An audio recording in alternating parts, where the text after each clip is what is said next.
Hello friends, நாம இன்னைக்கு நல்ல காரசாரமான பள்ளிப்பாளையம் சிக்கன் ஹோட்டல் ஸ்டைல்ல எப்படி செய்யலாம்னு பார்க்கலாம். இது நம்ம ஸ்டார்டரா ரொம்ப நல்லா இருக்கும். சப்பாத்தி சாதத்துக்கு ரொம்ப அட்டகாசமான காம்பினேஷனா இருக்கும். வாங்க எப்படி செய்யலாம்னு பார்க்கலாம். இதுக்கு நாம ஃபர்ஸ்ட் வரமிளகா பேஸ்ட் ரெடி பண்ணனும். ஒரு 15 வரமிளகா விதையோட எடுத்திருக்கேன். உங்களுக்கு காரம் கம்மியா வேணும்னா நீங்க விதை இல்லாம எடுத்துக்கலாம். ஒரு சொம்பு தண்ணி ஊற்றி ஒரு 10 நிமிஷம் இதை நல்லா கொதிக்க விடணும். பாத்தீங்கன்னா இந்த வரமிளகாயோட தோல் நல்லா சாஃப்டா இருக்கும். ஸோ நமக்கு நல்லா வெந்துருச்சுன்னு அர்த்தம். மீதி தண்ணி இருந்துச்சுன்னா கீழே ஊற்ற வேண்டாம், நம்ம பின்னாடி யூஸ் பண்ணலாம். அந்த வரமிளகாயை ஒரு ஜார்ல மாத்திக்கோங்க.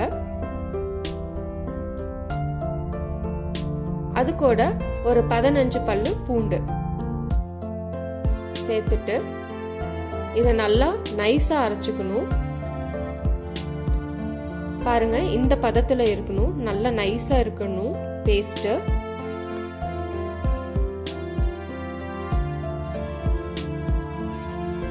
இதெல்லாம் தான் தேவையான இன்கிரீடியன்ட்ஸ். இப்போ ஒரு பாத்திரத்துல ஒரு 2 டேபிள் ஸ்பூன் எண்ணெய் எடுத்துக்கோங்க. நல்லெண்ணெய் எடுத்துக்கிட்டீங்கன்னா இதுக்கு ரொம்ப நல்லா இருக்கும். எண்ணெய் காஞ்சதும் ஒரு 4-5 வரமிளகா விதை இல்லாம தான் எடுத்திருக்கேன், அதை கிள்ளி போட்டுக்கோங்க.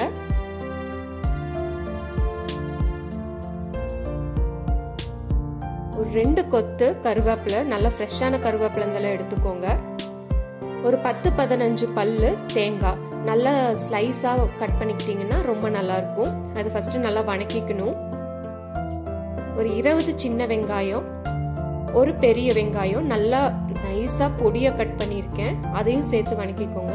இது நல்லா சீக்கிரம் வணங்குறதுக்காக நான் 1 டீஸ்பூன் உப்பு சேர்த்திருக்கேன். இது நல்லா பொன்னிறமா வர வரைக்கும் வணக்கணும். நல்லா பார்த்தீங்கன்னா அப்படியே ப்ரௌன் கலர்ல இருக்கணும், அந்த அளவுக்கு வணக்கணும். நான் 300 கிராம் சிக்கன் எடுத்திருக்கேன். சிக்கன் பார்த்தீங்கன்னா ரொம்ப பெருசாகவும் இருக்கக்கூடாது, ரொம்ப சின்னதாகவும் இருக்கக்கூடாது. நல்லா மீடியம் சைஸ்ல போன்லெஸ் ரெண்டுமே எடுத்துக்கலாம். இப்போ இதை மூடி வச்சு ஒரு 5 நிமிஷம் வேக விடுங்க. தண்ணி எதுவும் ஆட் பண்ண வேண்டாம். இப்போ இன்னொரு பாத்திரத்துல ஒரு 2 டேபிள் ஸ்பூன் எண்ணெய் ஊற்றிக்கோங்க. இது எதுக்குன்னா நம்ம அந்த வரமிளகா அரைச்சு வச்சிருக்கோம் இல்லையா, ஸோ இதை ஊற்றி நம்ம நல்லா வணக்கணும். அந்த பச்சை வாசம் எல்லாம் போகணுங்கிறதுக்காக நம்ம எண்ணெயில நல்லா வதக்கி எடுக்கணும். மீடியம் ஃப்ளேம்ல வச்சு நல்லா வணக்கிக்கோங்க. ஒரு 5 நிமிஷம் நம்ம நல்லா வணக்கணும். இப்போ பார்த்தீங்கன்னா இதுல சிக்கன் நல்லா வெந்திருக்க ஒரு அளவுக்கு.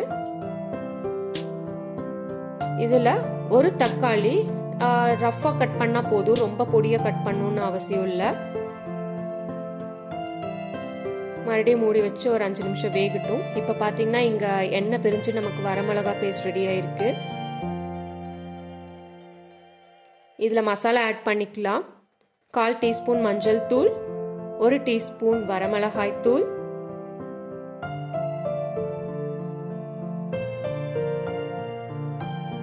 ஒரு 3/4 டீஸ்பூன் கரம் மசாலா,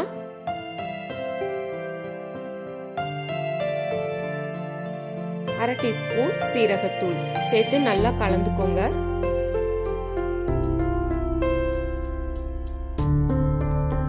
இது கூட நம்ம ரெடி பண்ணியிருந்த அந்த வரமிளகா பேஸ்ட்டை ஆட் பண்ணிக்கலாம். நான் எல்லா பேஸ்ட்டும் ஆட் பண்றேன், ஏன்னா நல்லா ஸ்பைசியா வேணுங்கிறதுக்காக. உங்களுக்கு காரம் கம்மியா வேணும்னா நீங்க இதுல பாதி ஆட் பண்ணா கூட போதும். அதை நீங்க ஃப்ரிட்ஜில் வச்சுட்டு நீங்க 1 மாசம் வரைக்கும் நீங்க யூஸ் பண்ணலாம் அந்த பேஸ்ட்டை.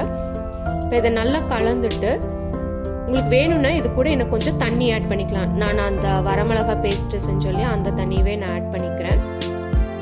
இதை நல்லா வணக்கிட்டு ஒரு 5 நிமிஷம் மறுபடியும் மீடியம் ஃப்ளேம்ல வச்சுட்டு மூடி வச்சிடலாம். உப்பு வந்து சரி பார்த்துக்கோங்க.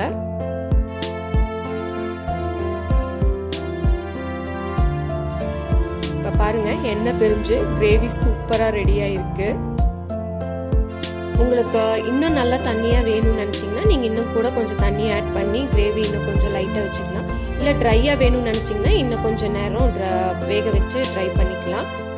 இப்போ கொத்தமல்லி தழை தூவி இறக்கிடலாம். இந்த சிக்கன் பள்ளிப்பாளையம் உங்களுக்கு ரொம்ப சூப்பரா இருக்கும். நல்ல ஸ்பைசியா காரசாரமா இருக்கும். கண்டிப்பா ட்ரை பண்ணி பாருங்க. ஹோட்டல் ஸ்டைல்ல சிக்கன் பள்ளிப்பாளையம் ரெடி. இதை நீங்க சப்பாத்தி சாதம் எல்லாத்துக்குமே ரொம்ப அட்டகாசமா இருக்கும். இது ஸ்டார்டரா யூஸ் பண்ணாலும் ரொம்ப நல்லா இருக்கும். கண்டிப்பா ட்ரை பண்ணி பார்த்துட்டு உங்களுடைய கமெண்ட் செக்ஷன்ல சொல்லுங்க. தேங்க்யூ.